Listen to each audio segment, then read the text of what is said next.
محمدا صلاة تغفر بها الذنوب تصلح بها القلوب وتنطلق بها العصوب وتلين بها الصعوب وعلى آله وصحبه ومن إليه منسوب. Amma ba'd. Yang saya hormati, yang sedang kita muliakan, guru kita Ustaz Ahmad Baihaqi MPD, semoga Allah panjangkan umur beliau dalam keadaan sehat walafiat. Allah Ta'ala berikan keberkahan dalam ilmunya, keberkahan dalam waktunya, keberkahan dalam rezekinya, keberkahan dalam rumah tangganya dan hajatnya kabul insyaallah subhanahu wa ta'ala. Akhir aziz Ustaz Ahmad Junijah, yang saya hormati para DKM Masjid Jami' An-Nur yang saya tidak sebutkan satu persatu, dan DKM Musola Amin, Bapak Taufik Rifai, Ustaz Bapak RT 06, Bapak RT 07, dan bapak-bapak, para ibu sekalian yang berbahagia. Alhamdulillah, kita panjatkan puji dan syukur kehadirat Allah Subhanahu wa taala. Kenapa kita bersyukur kepada Allah? Emang siapa yang mendudukan kita di sini? Emang siapa yang menggerakkan kita ke tempat ini? Banyak orang yang dekat rumahnya berdampingan dengan masjid ini, tapi Allah Ta'ala mengundang mereka. Allah tidak ketuk hati mereka. Allah tidak gerakkan hati mereka. Bahkan mereka mungkin di jalan-jalan, mereka tahu, mereka mendengar, tapi kenapa mereka tidak bisa ada tempat ini? Karena Allah tidak memanggilnya, Rasulullah tidak mengundangnya. Tapi kita semua, siapa kita? Kita adalah orang yang penuh dengan dosa, orang yang penuh dengan kemaksiatan terhadap Allah Subhanahu wa taala. Dari semenjak kita bangun tidur sampai kita tidur lagi, berapa banyak maksiat mata kita, berapa banyak maksiat telinga kita, berapa banyak maksiat lisan kita, tangan kita, hati kita, tapi itu semua tidak dipandang oleh Allah Subhanahu wa taala. Mudah-mudahan dengan majelis mulia ini, dengan peringatan mulia ini, Allah Ta'ala bersihkan hati kita dari sifat-sifat yang mazmumah, dan Allah Ta'ala gantikan dengan sifat-sifat yang mahmudah, sehingga kita nanti berhak berada di belakang benderanya baginda Nabi Muhammad SAW. Salawat salam tidak lupa kita tujukan kepada Nabi berita alam, yaitu Nabi kita Nabi besar Muhammad SAW, serta keluarga dan para sahabatnya. Masyaallah muslimin rahimakumullah, kita duduk di sini karena kita ingin memperingati Isra dan Mi'raj baginda Nabi Muhammad SAW.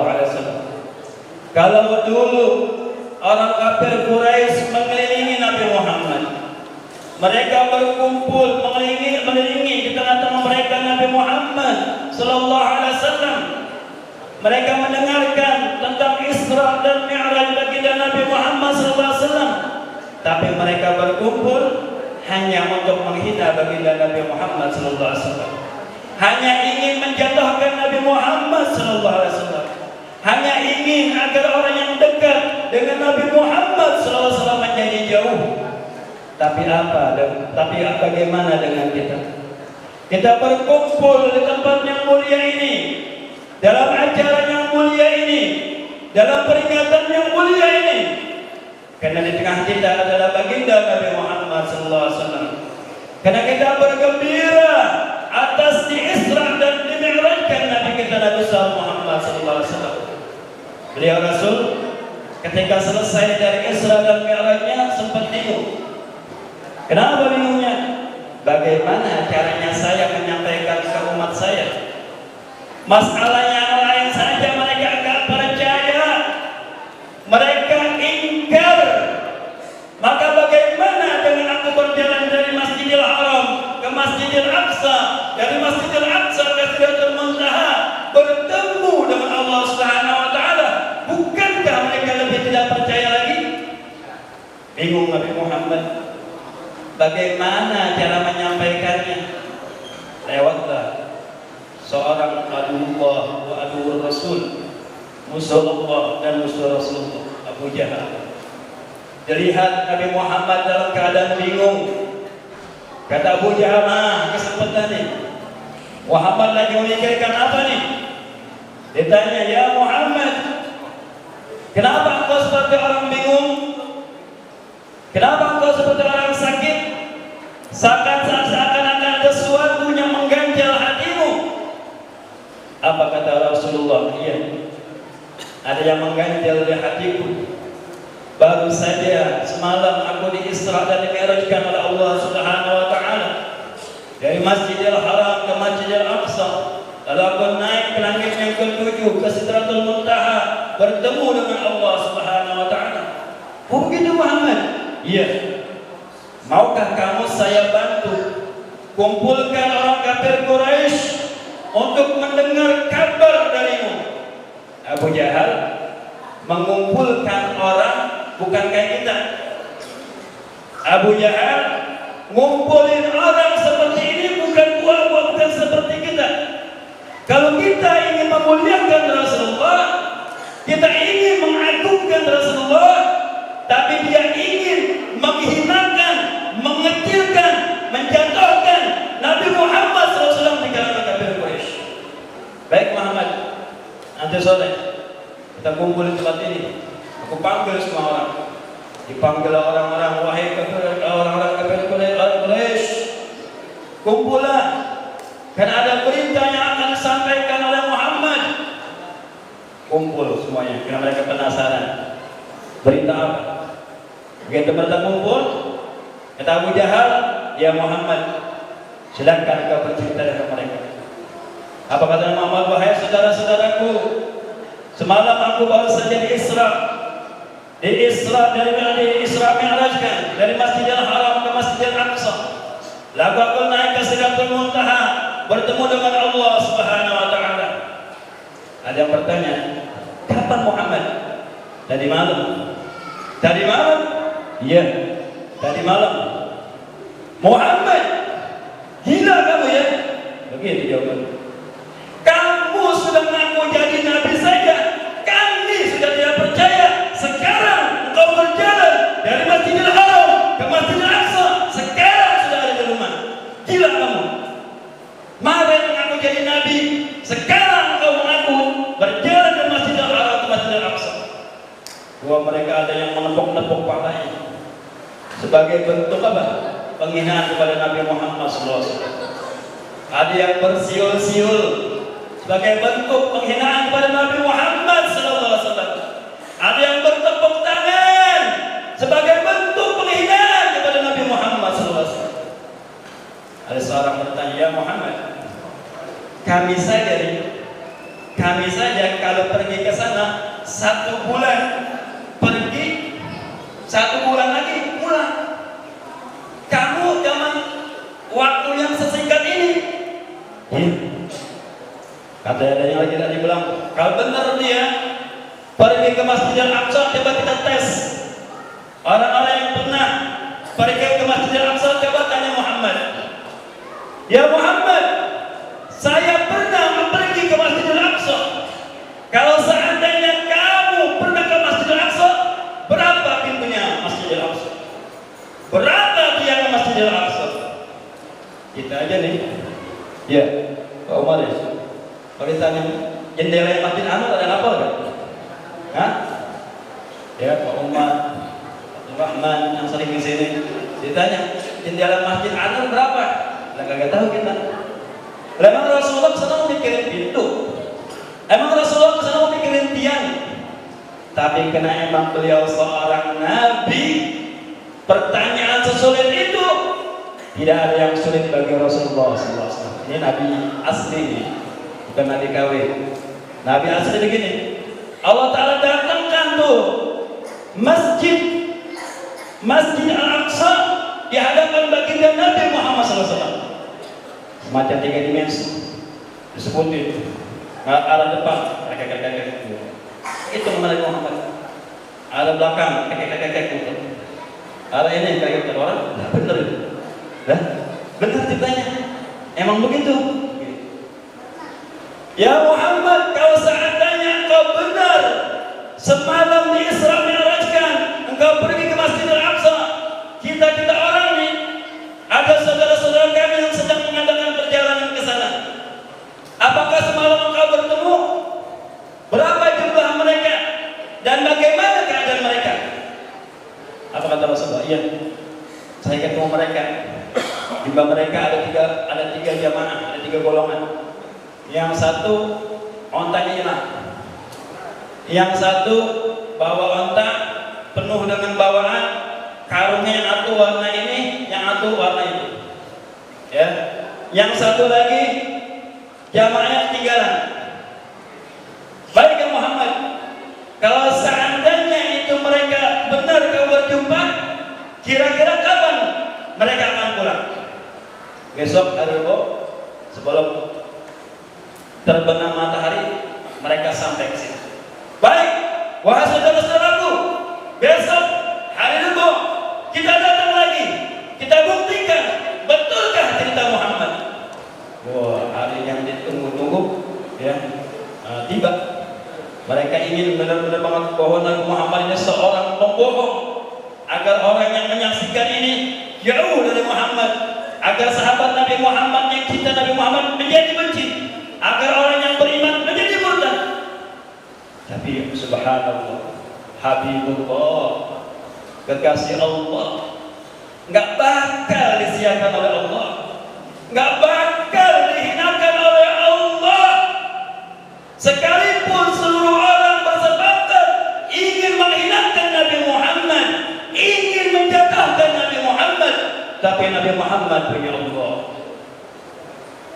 Datang tiba hari yang ditentukan mereka berkumpul. Semakin sore belum juga kelihatan, semakin sore belum juga kelihatan.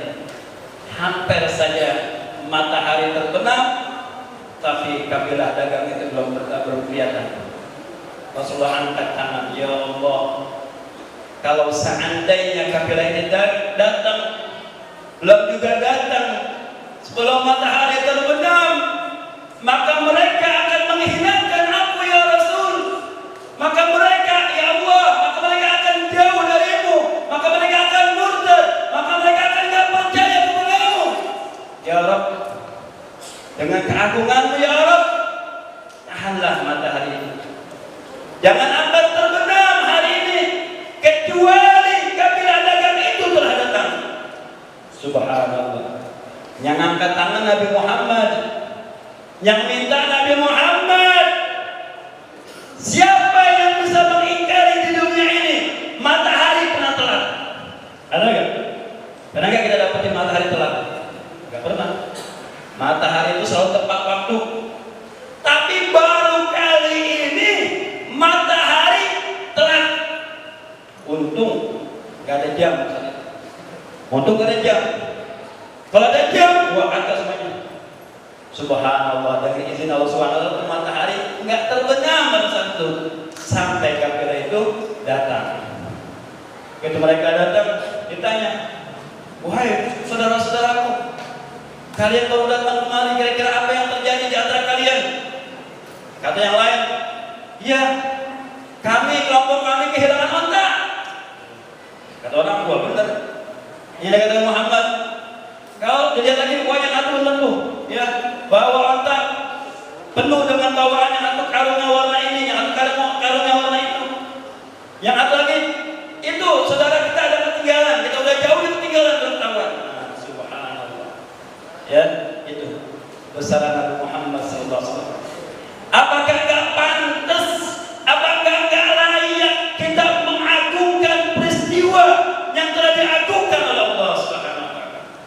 Tidak ada satu makhluk pun, bahkan seorang nabi dan seorang rasul, apalagi seorang manusia seperti kita yang mendapatkan kemuliaan seperti Nabi Muhammad SAW. Bahkan dikatakan itu Masjidil Aqsa dulunya banyak para nabi sholat di situ. Bagaimana nggak mulia? Ini kan Masjid An-Nur nih. Ada Habib Ali Bintang pernah sembahyang di sini, misalkan. Ada Ali Jinjang pernah sembahyang di sini. Habib Ali Ungur pernah sembahyang di sini. Habib Keramat Empang pernah sembahyang di sini. Habib Luar Batang pernah sembahyang di sini. Ini masih jadi mulia ya? Jadi mulia. Kenapa? Pernah disolatin para wali-wali. Wali-wali kelas dunia, wali-wali kelas besar. Tapi Masjidil Aqsa bukan wali lagi yang nyolatin. para nabi dan rasul yang nyolatin. Tapi seakan-akan Allah ingin ngasih kabar kepada kita, sekalipun Masjidil Aqsa begitu mulia, telah disolati oleh para nabi dan para rasul, tapi kemuliaannya itu belum sempurna kalau seandainya Nabi Muhammad SAW belum sholat di situ. Semulia-mulia Masjidil Aqsa, kalau seandainya Nabi Muhammad belum sholat di situ, belum mulia. Maka pada saat Isra itu Nabi Muhammad SAW sholat di situ. Bahkan beliau menjadi imam, para nabi dan rasul yang lainnya menjadi makmum. Ini sebagai tanda beliau adalah imamul anbiya wal mursalin, pemimpin para nabi dan pemimpin para rasul. Apakah kita nggak punya, apakah kita nggak bangga punya nabi semacam itu? Apakah kita tidak bergembira, tidak kira mempunyai Nabi Muhammad SAW, menjadi umat Nabi Muhammad SAW?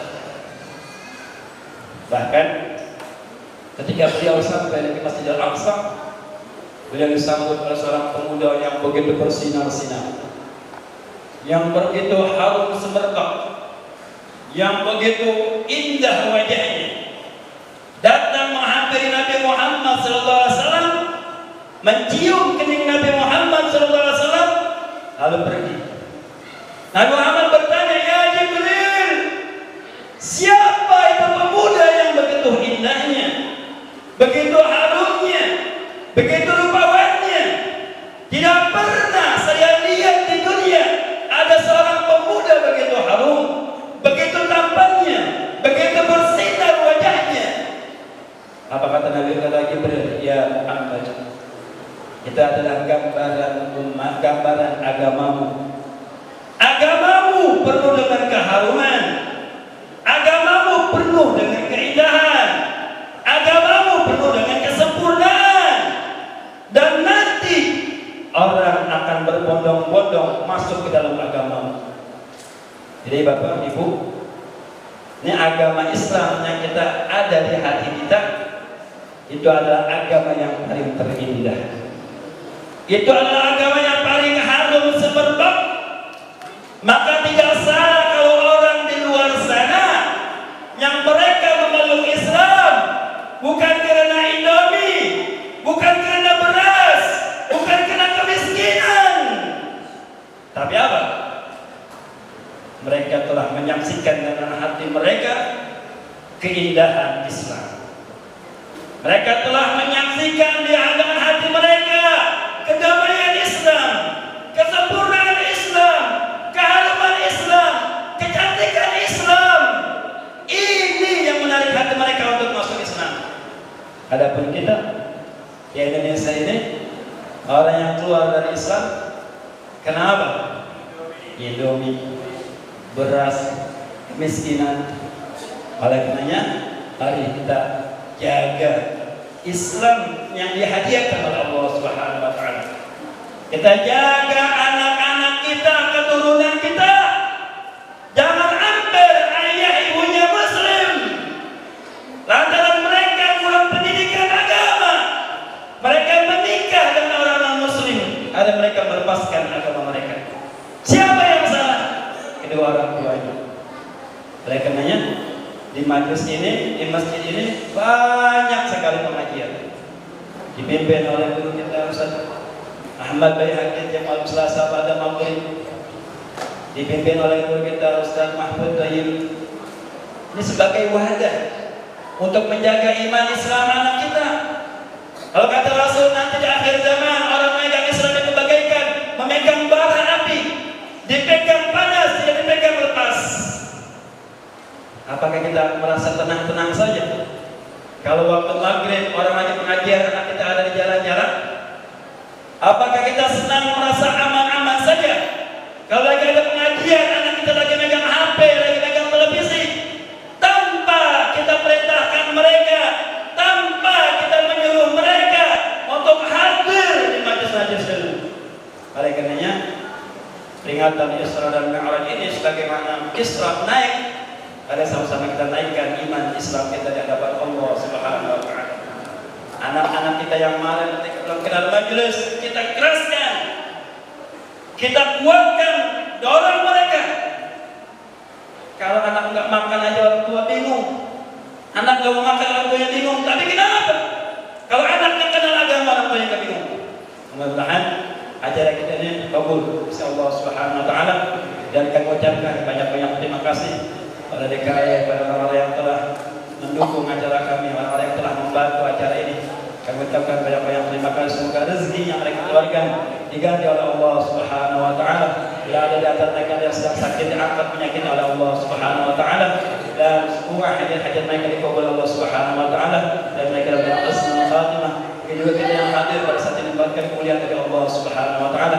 Dari kami mewakili remaja, mohon maaf kalau seandainya dalam acara ini banyak kekurangan atau akhlak kami yang kurang berkenan di hati, mohon dibuka kami untuk maaf dengan seluas-luasnya. Adapun acara selanjutnya kita minta kepada guru kita Ahmad Baihaqi untuk menyempurnakan kisah daripada atau hikmah daripada Isra Mi'raj.